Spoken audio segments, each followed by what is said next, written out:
A paz do Senhor para os irmãos. Amém. Irmãos, graças a Deus, mais uma vez, estarmos aqui, cultuando, adorando a Deus na beleza da sua santidade. Quero convidar os irmãos para que abram comigo as vossas Bíblias no Novo Testamento,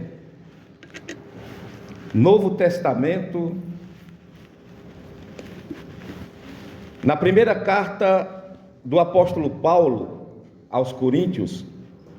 Enquanto os irmãos procuram aí, eu quero aqui agradecer mais uma vez ao nosso pastor aqui, aos obreiros, à igreja de modo geral, pela confiança. Que Deus abençoe a todos. 1 Coríntios capítulo número 12.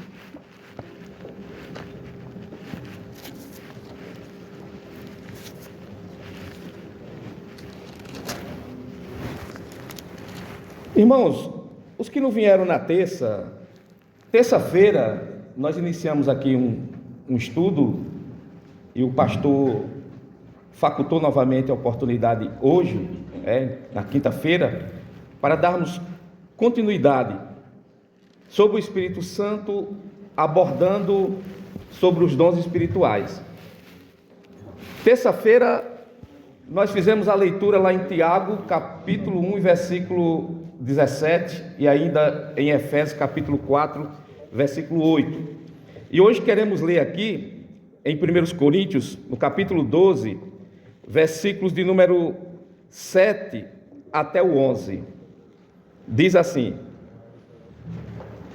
mas a manifestação do Espírito é dada a cada um para o que for útil, porque a um pelo Espírito é dada a palavra da sabedoria, e a outro pelo mesmo Espírito a palavra da ciência, e a outro pelo mesmo Espírito a fé, e a outro pelo mesmo Espírito os dons de curar, e a outro a operação de maravilhas, e a outro a profecia, e a outro o dom de discernir os espíritos, e a outro a variedade de línguas, e a outro a interpretação das línguas. Mas um só e mesmo Espírito opera todas essas coisas, repartindo particularmente a cada um como quer.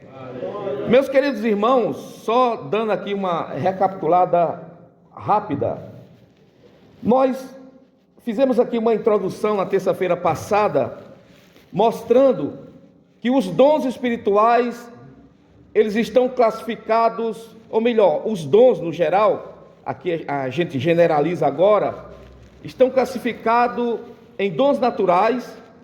São coisas que o ser humano aprende relacionado à pintura, a coisas que muitas das vezes tem que se estudar aquilo, mas pessoas nascem com aquilo, ou apresentam aquele dom. Então eu dei o título de dons naturais. Mas existem os dons espirituais. Nós acabamos de ler aqui 1 Coríntios capítulo 12, versículo 7 até o 11. Porém, existe também os dons assistenciais ou dons de serviços, que os irmãos vão encontrar em Romanos, no capítulo 12, versículo 7 até o 11. E também os dons ministeriais, que os irmãos irão encontrar em Efésios, capítulo 4 e versículo 11. Aqui, irmãos, em 1 Coríntios, capítulo 12, versículo 7 até o 11, a gente considera como sendo os dons principais. Tem até muitas pessoas que acreditam que só tem 9. Não, os dons espirituais, eles não são apenas 9, embora esses 9 são os mais conhecidos. Você vai ver que na relação de Romanos, capítulo 12, versículos 7 e 8, ali encontra 6 dons espirituais. Tem a profecia também, mas tirando a profecia que já está no capítulo 12 de 1 Coríntios e faz parte de outra categoria, nós encontramos ali 6 dons. E os dons ministeriais são 5 dons também. Então, se você somar 5 com 6 dá 11, com 9, 20 dons. Embora, repito, os dons, os mais principais, os mais conhecidos, tem até hinos da nossa harpa que diz que os dons são 9, são os do capítulo 12, versículo 7 até o 11. E foi esses aqui, do capítulo 12, versículo 7 até o 11, que nós trabalhamos. Em primeiro lugar, irmãos, existem, eu creio que é do conhecimento dos irmãos, existem alguns evangélicos, os que são conhecidos como reformados, eles não acreditam que os dons são para os dias atuais. Para os reformados, eles acreditam que os dons, eles cessaram. São conhecidos como cessacionistas. Por quê? Porque eles acreditam que os dons espirituais cessaram. Nós que somos pentecostais, nós acreditamos, irmãos, que os dons, eles continuam. Nós somos continuistas. Por quê? Porque nós acreditamos que não ficou restrito apenas aos dias apostólicos. A Bíblia deixa claro, irmãos, que Deus, Jesus Cristo, Ele é o mesmo ontem, hoje e eternamente. Eu fico olhando, irmãos, quando você vai para Atos, no capítulo de número 2, versículo de número 39, diz assim: a promessa é para vós, para vossos filhos, para todos quantos estão longe, para tantos quanto o Senhor chamar. Estava falando ali do Espírito Santo, e ele diz que a promessa é para vós, para vossos filhos, e para tantos quanto o Senhor, nosso Deus, os chamar. Quando você vai também para Marcos, no capítulo 16, versículo 17 e 18, está escrito: esses sinais seguirão aos que crerem em meu nome. Aí ele vai: expulsarão os demônios, falarão novas línguas, pegarão na serpente, se beberem coisa mortífera, não lhes causará dano algum, colocarão as mãos sobre os enfermos e os curarão. Veja que coisa interessante, irmãos. Então, biblicamente, eu acredito com os irmãos também, que os dons espirituais, irmãos, eles ultrapassaram os tempos apostólicos. Não é algo que somente se limitou aos tempos apostólicos.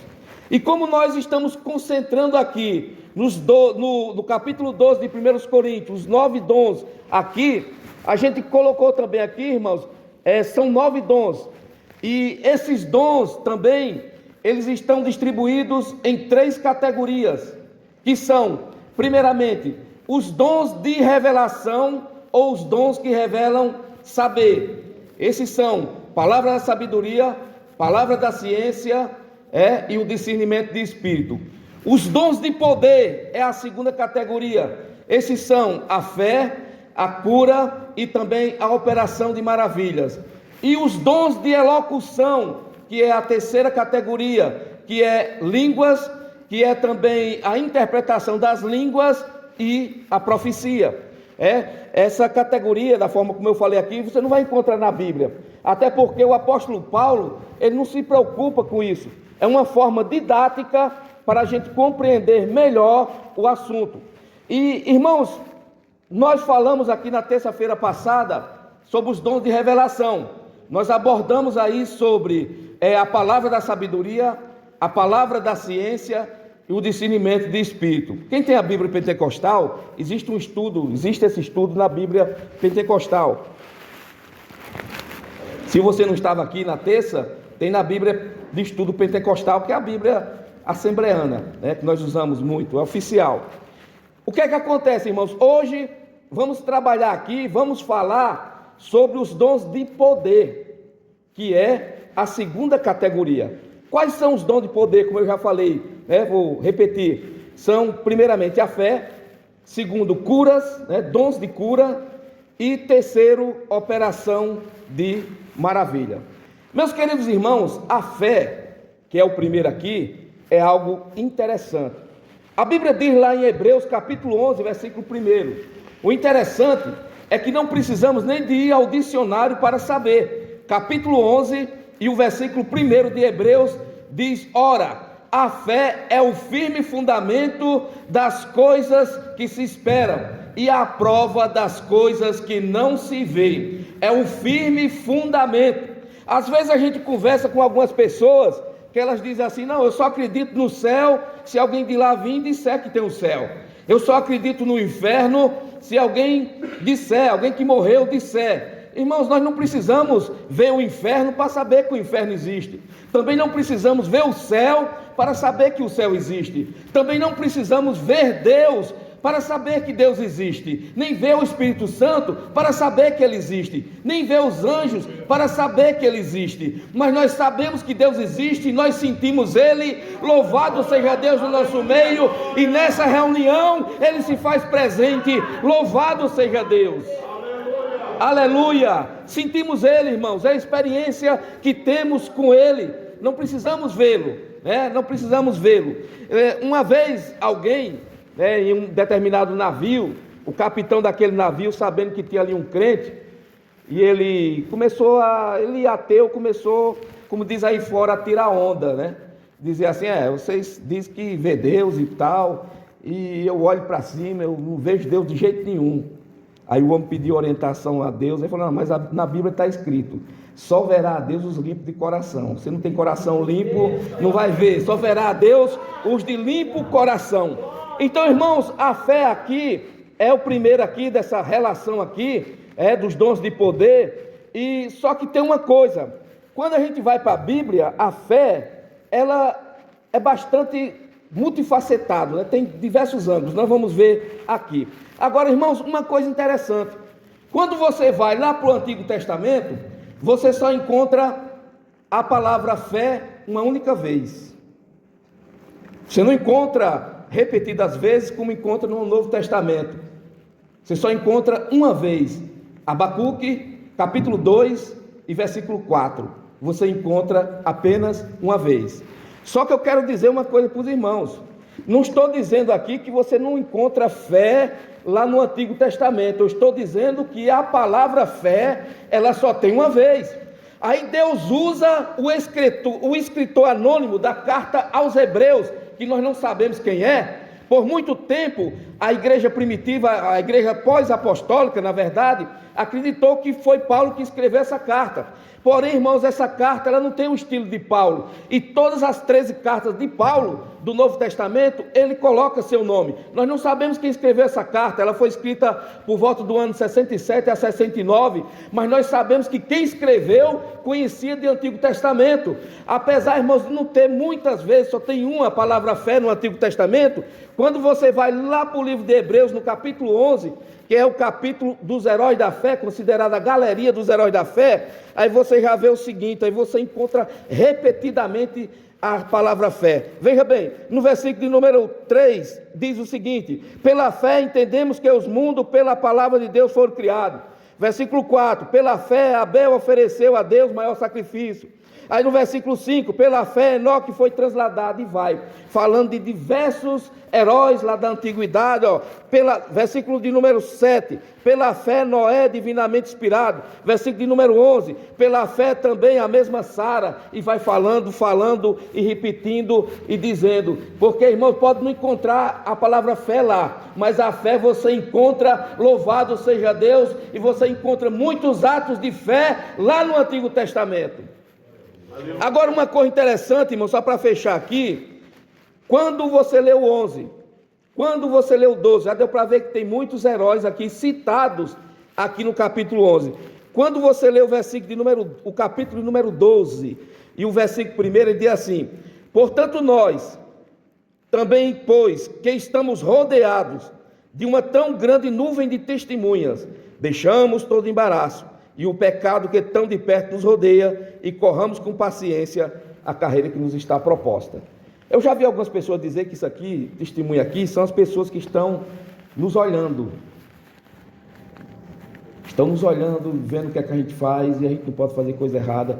Na verdade, não podemos fazer coisa errada. E mesmo que não tenha ninguém olhando, o céu está vendo. Aquele que tem um olhar que penetra todas as coisas, que esquadrinha o homem, aquele que vai onde a medicina, onde o ser humano não vai, está nos vendo. Então nós não faz a coisa errada, não é por causa disso. Agora, aqui, as testemunhas aqui, na verdade, não é pessoas que estão nos olhando. As testemunhas aqui são as pessoas lá do Antigo Testamento que exerceram a fé. Aí ele está dizendo, nós estamos rodeados por uma tão grande nuvem de testemunha. Então você olha para Abraão, você vai ver fé, ele agiu com fé. Você olha para Moisés, Moisés agiu com fé. Você olha para Noé, Noé agiu com fé. Sara agiu com fé, e vai. É tanto que no finalzinho, quando ele escreve ali no capítulo 11, ele diz assim: faltar-me-ia tempo para falar de Baraque, para falar de Sansão, ainda muitos outros heróis da fé. Agora, irmãos, a fé, como eu falei aqui para os irmãos, ela é multifacetada nas Escrituras Sagradas. Primeiramente, a Bíblia não diz, mas grande parte dos teólogos, não é todos, vai ter aquele teólogo que não vai acreditar dessa forma.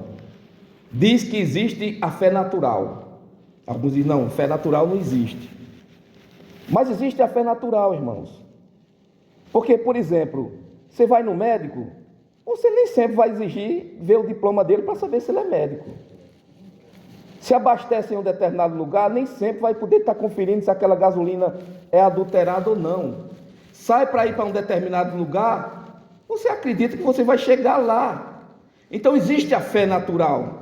É uma fé natural. Só que existe também, irmãos, a fé, ela é também, na Bíblia Sagrada, ela também tem a definição de ser um conjunto de doutrinas. Quando você vai para Judas, capítulo 1, e único, e o versículo 3, está escrito: a combater pela fé que uma vez foi dada aos santos.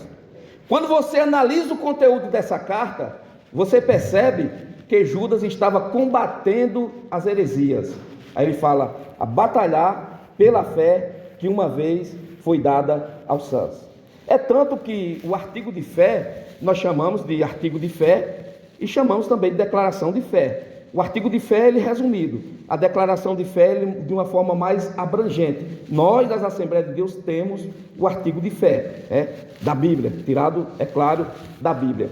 E uma outra coisa que às vezes também deixa um nó na cabeça,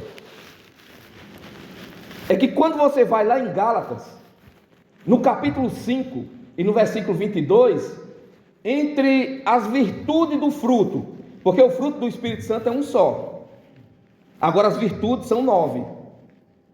Quando você vai para lá, está também a fé. Mas veja bem uma coisa, irmãos, nas Bíblias de versão corrigida está a fé. Em outras versões, como por exemplo a atualizada, está lá fidelidade. Já muda um pouco, fidelidade. Então a fé também, ela traz aqui essa faceta, de ser fidelidade. Algumas Bíblias você vai encontrar fidelidade. Ela é também, irmãos, salvadora. No capítulo 2 e versículo número 8 de Efésios, está escrito que pela graça sois salvos por meio da fé. Agora, essa fé que está aqui no capítulo 12, que nós lemos, e é um dom, ela não é a fé salvadora. Veja bem, não interprete mal, eu não estou dizendo que nós não precisamos da fé salvadora, precisamos. Eu estou dizendo que aqui vai além da fé salvadora.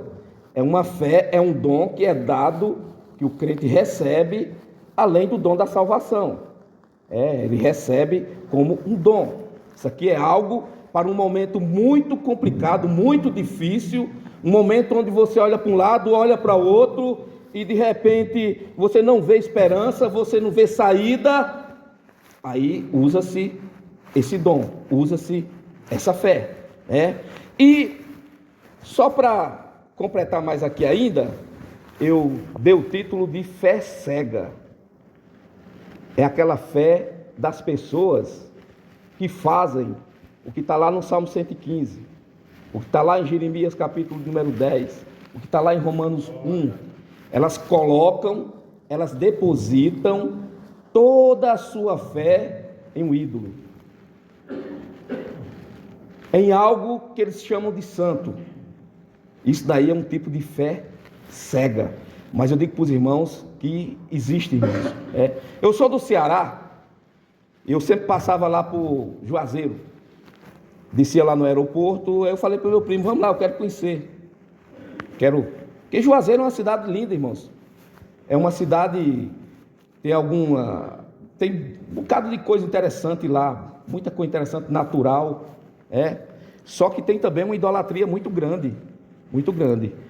E aí, irmãos, eu pensava que era só a estátua, mas existe uma torre lá que é conhecida como a Torre da Fé.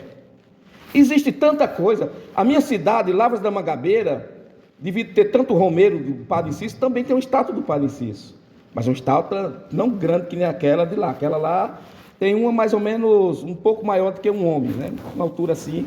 E tem também, todo dia 20, faz também lá uma romaria e tal, e aquela coisa toda. E andando com meu primo lá, fizeram aquele negócio, fizeram descendo lá do horto, fizeram lá, tipo, os locais lá onde Jesus caiu, né? Onde tem Maria Madalena, fizeram as estátuas, ele chega, enxuga o rosto dele e tal, e caindo. Irmão, nada disso a Bíblia fala, tá? Eu estou dizendo que tem lá. Aí meu primo até falou assim, vamos passar nas estações ali, eu sem entender o que era. Não, as partes que Jesus caiu. Eu falei, quem disse para você que Jesus caiu alguma vez? Não está escrito. Ele falou, não, se assustou. Eu falei, não está escrito na Bíblia que Jesus caiu. Jesus nunca caiu, a Bíblia não diz. A tradição pode até dizer, a tradição pode até mostrar, Maria corre, a gente via muito na Semana Santa isso, os teatros que fazia, ela chega correndo com lenço, que diz que é o sudário e tal, enxuga, aí fica a imagem de Jesus. A Bíblia não diz nada disso. Mas aquele povo ali, irmãos, ele coloca uma coisa, uma cegueira, uma fé cega naquilo ali, e pronto, e para tirar da cabeça é complicado, porque eu andei, ele tem 3 museus lá, o Padre Cícero tem 3 museus, tem um memorial, e eu estive lá no museu olhando, irmãos, e tem pessoas que pagam promessa, graça alcançada, vestido de noivo, um monte de coisa lá, se casou, estava encalhado, colocou lá o vestido lá, com uma promessa que fez, aquele negócio todo. Isso daí é uma fé cega. Essa fé não vai levar a lugar nenhum, a não ser ao inferno. Agora, a fé que salva o homem é a fé em Jesus Cristo, conforme Efésios capítulo 2, versículo 8. Pela graça sois salvos por meio da fé. Isso não vem de vós, é dom de Deus. Uma fé concentrada na pessoa de Jesus Cristo. Louvado seja Deus. Porém, irmãos, essa fé aqui é uma fé que vai além da fé salvadora. Além da fé salvadora. E eu estava dando uma olhada, irmãos, essa fé, a gente recebe a fé em Jesus Cristo, e ela pode ser grande, ela pode também ser pequena. Quando a gente vai lá para Mateus, convido os irmãos para que abram aí, Mateus capítulo 14. Aleluia. Mateus capítulo 14. Quando os apóstolos, Jesus pede para eles ir no barco, eles vão, Jesus vai orar, de repente tem uma multidão, mas depois, certa hora da noite, na madrugada já, diz a Bíblia que Jesus vai por cima das águas. E quando Jesus vai por cima das águas, eles ficaram meio que assustados, pensando que era um fantasma, porque também, irmão, estava de madrugada. E esse negócio de acreditar em fantasma, em alma, né, lá no Nordeste tem muito, isso é coisa antiga. Porque eles pensavam até que era um fantasma, uma alma, né, que nem diz lá no Nordeste. E de repente, né, capítulo 14... ele vai por cima das águas, capítulo 14, versículo 22, a seguir, não vou ler todo o texto aqui, mas quando a gente vai, irmãos, para o versículo de número 31, ele diz assim, diz a Bíblia que Pedro disse, não, se é tu mesmo, deixa que eu vá. Aí Jesus vem, e de repente Pedro vai por cima das águas, mas olha o que é que acontece, e logo Jesus, estendendo a mão, segurou, vou ler a partir do 30, para ter um sentido completo, o 29, e ele disse, vem, e Pedro descendo do barco, andou sobre a água para ir ter com Jesus, mas sentindo um vento forte, teve medo, e começando a ir para o fundo, clamou dizendo, Senhor, salve-me, e logo Jesus, estendendo a mão, segurou e disse-lhe, homem de pequena fé. Enquanto ele estava ali, irmãos, com fé, indo, está tudo certo. E a gente tem uma tendência, quando o vento vem muito forte, a gente querer afundar também nos problemas. O vento às vezes vem forte, às vezes é o desemprego, às vezes é a doença dos pais, às vezes é a doença do filho. São os problemas da vida. Ele vem, bate forte o vento e de repente a gente começa a afundar, irmão. Se a gente não clamar por Jesus, para que ele estenda a mão, muitas vezes a gente afunda. Louvado seja Deus, mas ele está aqui nessa noite. Se tem alguém aqui nessa situação, estenda a mão, porque ele vai te segurar. Louvado seja Deus. Aleluia. Ainda que diga depois, homem de pouca fé.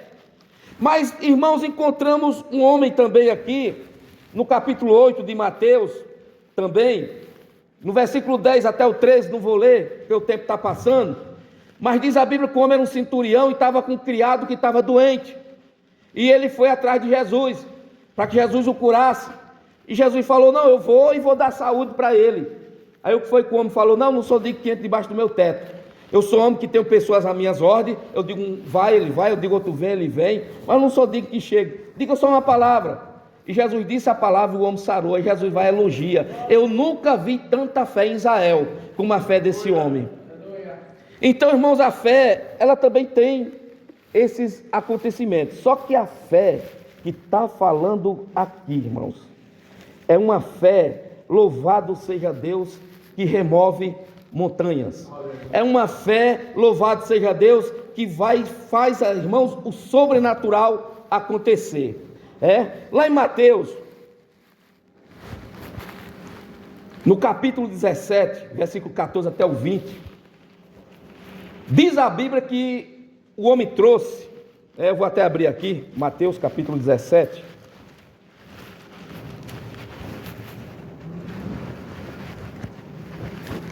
irmãos, como eu falei no estudo de terça-feira, eu sou meio cismado com as epígrafes, e vocês também desconfiem, que essa epígrafe aqui, ela não faz parte do conteúdo sagrado, ela é colocada pela Sociedade Bíblica do Brasil, a sociedade que faz a Bíblia, embora isso ajuda, mas tem hora que atrapalha. Veja o que está escrito aqui, a cura de um lunático. Tudo bem, o homem chegou, e para aquele homem, o filho dele poderia até ser um lunático, só que a Bíblia diz o seguinte, irmãos, a Bíblia diz que era um demônio, está no versículo de número 18, e repreendeu Jesus o demônio que saiu dele, desde aquela hora o menino sarou. Mas quando o homem chegou, ele disse assim, Senhor, tem misericórdia de meu filho, que é lunático. Para o homem, aquele menino era lunático, mas para Jesus ele tinha um demônio, não era questão de ser lunático.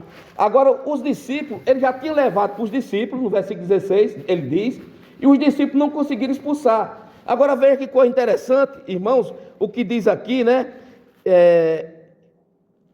aí Jesus responde, aí ele fala assim, e Jesus disse-lhe, por causa da vossa pequena fé, porque em verdade vos digo, que se tiverdes fé como um grão de mostarda, direis a esse monte, passa daqui para acolá, e há de passar, e nada vos será impossível. Irmãos, eu nunca vi na minha vida um monte ser transportado de um lugar para o outro, mas é a Bíblia que está dizendo, eu acredito. Eu nunca vi, mas eu acredito que isso aqui pode acontecer. É a Bíblia que está dizendo, eu não duvido. Está na Bíblia, apesar de eu nunca ter visto, mas está na Bíblia.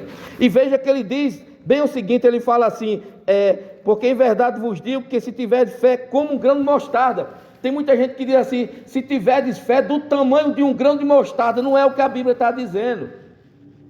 Se tiver fé de um tamanho de um grão de mostarda, aqui está dizendo, veja bem, se tiverdes fé como um grão de mostarda, é diferente de dizer, se tiverdes fé como um grão de mostarda, é diferente de dizer a fé do tamanho de um grão de mostarda. Se tiver fé como um grão de mostarda, por quê? Porque é pequeno e quando cresce é grande. Ou seja, para Deus operar, irmãos, mesmo a fé sendo pequena é possível, Ele opera, louvado seja Deus. Então existe essa fé, a fé que remove montanha, é uma fé que é utilizada naquele momento crítico, naquele momento difícil. Eu estava olhando, irmão, sobre George Miller, foi um grande homem, ele tinha um orfanato, cuidava de crianças, irmãos, e não saía por aí pedindo dinheiro não, o homem tinha uma fé tão grande, irmãos, uma fé grande mesmo, porque ali nunca faltava nada, e um dia ele estava muito preocupado que não tinha os pães para as crianças de manhã cedo, e de repente ele orou, e quando orou acontece de quebrar lá o padeiro, alguém que vinha transportando um pão, quebrou bem do lado, aí deixou tudo lá, então a fé é isso, quando você vê, irmãos, lê o livro das Assembleias de Deus, no início, irmãos, acontecia milagre, muita coisa. Quando a gente lê o Diário de Grunewald, parece que é muita... Irmãos, Deus, Ele opera. Agora tem esse instrumento, esse elemento, a fé. Dando continuidade aqui, irmãos, que as horas está pedindo para nós acelerar um pouco. O segundo aí, irmãos, ele é dons de curar. Os irmãos podem ver uma coisa que não está escrito aí dom de cura não, está no plural. Pode ver aí, capítulo 12, e o versículo de número 8. Porque a um pelo Espírito é dada a palavra da sabedoria, a outro pelo mesmo Espírito a palavra da ciência, mais para baixo. E a outro pelo mesmo Espírito a fé, e a outro pelo mesmo Espírito dons de curar. Está no plural. Dons de curar. Agora, irmãos, por que existe a enfermidade? Por que existe a doença? Se você for numa igreja neopentecostal, sabe o que é que vai dizer? Não, o crente não adoece não, se está doente é demônio. Às vezes aparece alguns no nosso meio, às vezes aparece. Chama para frente e fica expulsando os espíritos, os demônios dos crentes. Eu não acredito, irmão, que um crente salvo tem demônio. Ah, mas está doente, é um demônio. Não. O que é que acontece? As doenças, elas têm 3 vias, quando você vai nas escrituras. Primeiramente, o homem adoece por conta do pecado original. A Bíblia diz, irmãos, lá em Romanos, todos pecaram.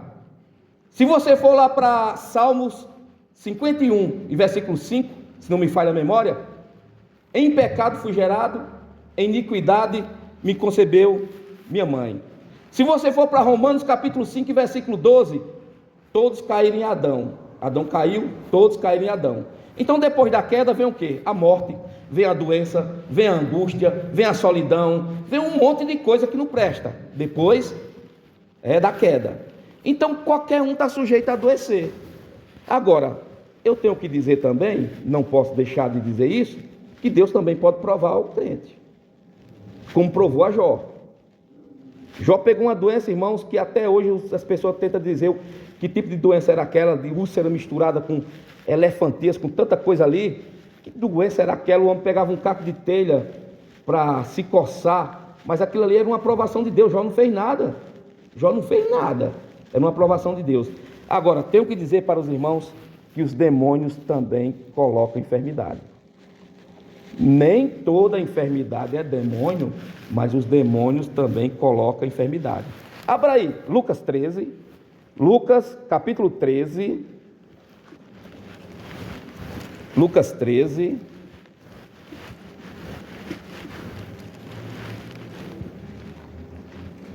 glória a Deus, aleluia. Versículo 10, diz assim, irmãos: e ensinava, Lucas 13 a partir do 10, e ensinava no sábado numa das sinagogas, e eis que estava ali uma mulher que tinha um espírito de enfermidade,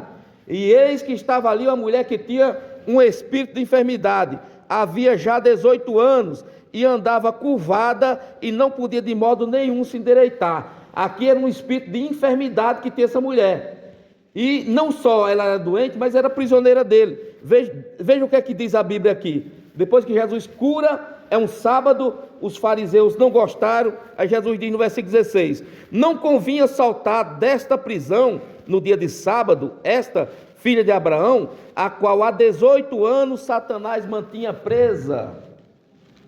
Mas Jesus, irmãos, ele cura qualquer tipo de doença. Agora tem uma coisa, irmão, se for possessão maligna, se for espírito, não adianta levar em médico, tem que ser expulso pelo nome de Jesus Cristo. Somente Jesus Cristo liberta, se for o caso de espírito maligno. Agora, se for doença, pode também ir no médico. Se o médico também não curar, Jesus Cristo cura, porque Jesus Cristo é aquele que cura, irmãos, e não importa, pode ser lepra, pode ser AIDS, pode ser disenteria, pode ser febre, pode ser qualquer coisa. Ele é aquele que cura. Repito, ele é o mesmo ontem, hoje e será eternamente. Louvado seja Deus.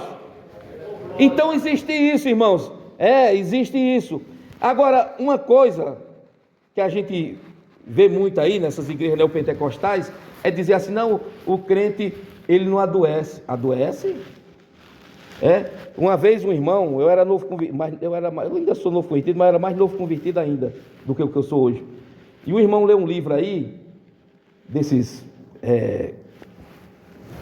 acho que até já morreu, um grande televangelista nos Estados Unidos, e pregava essas coisas. E o irmão chegou todo feliz, porque leu lá que o homem, irmão, o homem já era um senhor, já da minha idade praticamente, disse que nunca sentiu nada na vida. Nunca sentiu uma febre, nunca sentiu nenhuma dor de cabeça, nunca sentiu nada. Meu Deus do céu. Tem um aqui brasileiro, dessas igrejas neopentecostal, que falou e pegaram. Hoje em dia tem internet, né? Compararam os dois vídeos. Eu nunca peguei nenhum resfriado. Daqui a pouco pegaram uma filmagem dele, ele dizendo que estava com resfriado e com lenço aqui. Como é que pode um negócio desse? O crente, irmãos, veja bem, o apóstolo Paulo, ele tinha esse dom. Ele orava, fazia maravilhas e curava, o apóstolo Paulo. Só que tem uma coisa, o apóstolo Paulo tinha alguns companheiros dele que adoeceram. Como, por exemplo, um deles foi Epafrodito. Isso se encontra em Filipenses, capítulo 2, se os irmãos quiserem anotar, não dá para... Estamos acelerando aqui um pouco. Capítulo 2, versículo 25 até o 27. E Epafrodito, ele adoece e quase que morre. E o apóstolo Paulo, você não vê o apóstolo Paulo orando e curando Epafrodito. Também um outro, por nome de Trófimo. Você vai encontrar em 2 Timóteo, capítulo 4 e versículo 20. E também o próprio Timóteo, que você vai encontrar em 1 Timóteo, capítulo 5, versículo 23. O apóstolo Paulo fala assim: olha, não beba somente água não, misture com um pouco de vinho, por causa do teu estômago, por causa das tuas frequentes enfermidades. E tem uma coisa, se você for no Antigo Testamento, em 2 Reis, capítulo 13, versículo 14, você vai encontrar Eliseu. Eliseu foi um grande homem, irmãos, de Deus, Eliseu. Mas, no entanto, note aí, 2 Reis, capítulo 13 e versículo 14, ele morreu de uma doença. A Bíblia deixa claro, ele adoeceu e morreu. Então não existe ninguém de ferro, irmão. O pecado nos atingiu e a gente adoece. E tem uma coisa, se não se cuidar, e adoece mais ainda. Mas eu... Não, é assim, né? Agora, irmãos, para fechar aqui, nosso horário já está chegando lá. O outro dom, a gente falou da fé, falamos da cura, né, os dons de curar, e tem o de operação de maravilhas. Irmãos, esse dom aqui é uma coisa extraordinária, porque se nós generalizar, Deus é um Deus de maravilha, Deus é um Deus grande, porque lá no início diz a Bíblia que Ele faz a coisa do nada, não tinha nada. O homem, para fazer alguma coisa, se for carpinteiro, precisa da madeira, se for trabalhar como eletricista, vai precisar de... Para ele fazer alguma coisa, ele tem que mexer com algo, ele tem que ter alguma coisa já criada. Deus não. A Bíblia diz que Deus fez as coisas do nada, somente dizendo: haja, haja. Deus é um Deus, irmãos, de maravilha. E a Bíblia diz que as maravilhas dele têm que ser contadas, têm que ser faladas, e diz ainda que tem que louvar, cantar as maravilhas de Deus. Louvado seja Deus. Eu fico olhando para a Bíblia, irmãos, que maravilha grande a gente tem em nossas mãos. Olha, 66 livros, escritos por 40 homens de diferentes lugares, homens de 3 continentes, homens que não se conheceram um ao outro, distante. De repente, quando você olha aqui, irmãos, é a mesma coisa, não existe contradição nenhuma. Aleluia. Todos os livros da Bíblia, Jesus é o centro, é o tema central. Aí quer ver uma coisa mais interessante? É ninguém destruir a Bíblia. Não tem que destrua. Não apareceu ninguém para destruir. Isso é maravilha, é de Deus, irmão. Não apareceu ninguém para dizer, não destruiu. Pode até ter queimado, em algum lugar ter queimado algumas e tal, mas não, está aqui. E Deus é um Deus de maravilha. Eu estava olhando, irmãos, no Antigo Testamento. Irmãos, o tanto de maravilhas que tem no Antigo Testamento. No Antigo Testamento você vai encontrar ali a confusão das línguas. O povo começa a falar. Você vai encontrar, irmãos, também um machado que flutua. Você vai encontrar 3 moços que é lançado no fogo e o fogo não queima eles. Você vai encontrar um que é jogado na cova dos leões e os leões, morrendo de fome, não comem ele. Você vai encontrar, irmãos, tanta coisa. É uma rocha que sai água. E vai encontrar muita coisa, louvado seja Deus, dentro do Antigo Testamento. São as maravilhas de Deus. Você vai encontrar multiplicação de azeite. Você vai encontrar tanta coisa, irmãos, as maravilhas de Deus. Aí quando você vem para o Novo Testamento, você também vai encontrar muitas maravilhas de Deus na pessoa de Jesus. Lá no capítulo 2 de João, ele pega a água e transforma em vinho. Irmãos, lá no deserto, ele pega 5 peixes, 5 pães e 2 peixes, e uma multidão de 5.000 pessoas é alimentada. Ele chega diante de Lázaro com 4 dias morto, já cheirando mal, já no estado de decomposição, e ele diz: Lázaro, sai para fora, e Lázaro vem. Louvado seja Deus. Esse Deus ainda opera, irmãos, esses dons ainda estão em evidências. Louvado seja Deus. Aleluia! Aleluia! Não pense que ficou restrito para o período apostólico. Não, irmãos, esses dons eles estão em evidência, e não é necessário ser pastor, não é necessário ser evangelista, não é necessário ser presbítero, ser pastor presidente. Esses dons estão à disposição dos crentes em Jesus. Louvado seja Deus. Aleluia! Aleluia! Aí você vai olhando, irmãos, é tanta maravilha que você encontra tanto no Antigo quanto no Novo Testamento. Se você for para o período apostólico, você vai ver, como eu falei aqui na terça passada, Ananias e Safira. Aquilo ali também foi uma maravilha, mas eles entraram, pensavam que de repente caiu. Se você vai ver depois, quando o Filipe, ele evangeliza o eunuco, que ele entra na água e batiza o eunuco, diz a Bíblia ali que ele foi arrebatado ali e se encontrou em Azoto. Diz alguns comentaristas, eu não sei, que era 50 quilômetros do lugar onde ele estava para aquele. Ele foi arrebatado, tirado, levado. É porque às vezes a gente está lendo ali o texto, se não me falha a memória, Atos 8:39, e a gente muitas das vezes, por ser uma coisa tão rápida, a gente deixa passar batido. Isso aqui foi uma maravilha. Deus é um Deus, irmãos, que opera maravilha. Louvado seja Deus. Agora, irmãos, para finalizar, precisa-se tomar muito cuidado. Precisa tomar muito cuidado, porque hoje em dia tem muita gente fazendo patifaria aí, dizendo que é os dons, e fazendo coisas. Tem uns que pegam uns tamborzinhos de água e vende, tem outros que pegam o lenço e vende o lenço também. Não, tem que dar aquela coisa toda. Sim, a Bíblia diz, a Bíblia fala, está escrito na Bíblia, que o apóstolo Paulo, está lá em Atos dos Apóstolos, o apóstolo Paulo, as roupas dele, os aventais, de lá, as pessoas levavam e era curado. Só que veja uma coisa, isso não é modelo, você só encontra uma vez, não encontra mais. E outra, o apóstolo Paulo também não estava cobrando. Olha, vocês podem levar, mas você me paga 200 pelo avental. O lenço é mais barato, só 100. Não estava cobrando nada. Isso foi um fato único, foi um momento único. Na Bíblia você encontra muito momento único. Irmão, tem coisas que é única e a gente não pode pegar assim como modelo, não. Não pode, mas aconteceu. Pode acontecer na história, é possível, mas não é algo, não é uma coisa que a gente tem que pegar como modelo.